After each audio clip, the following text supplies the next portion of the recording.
और अगर आपके पास लेवल 8 क्वालिफ़िकेशन है और आप सर्टेन कंडीशंस जो उन्होंने वहाँ पे लिखी है वो सेटिस्फाई करते हैं, तो आपको 12 महीने तक का वीज़ा मिल सकता है, जिसमें आप कहीं पे भी जॉब कर सकते हैं ढूँढ कर।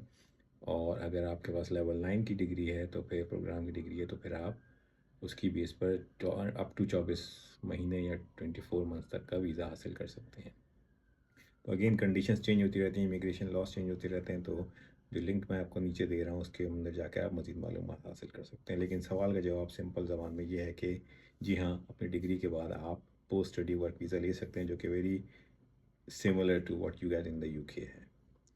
तो उम्मीद है कि आपको ये वीडियो पसंद आई होगी। अगर आपका कोई और सवाल हो तो आप ज़रूर मुझसे कांटेक्ट करें, मेरे चैनल को ज़रूर फॉलो करें, और ताकि आपको रेगुलर अपडेट्स मिल सकें। और कमेंट में क्वेश्चंस आप लिख सकते हैं, जिस पर मैं इसी तरह की छोटी छोटी वीडियोस बनाकर आपकी हेल्प कर सकता हूं, जिससे दूसरों को भी फ़ायदा हो सकता है। बहुत शुक्रिया, अपना ख्याल रखिएगा और फिर मुलाकात होती है।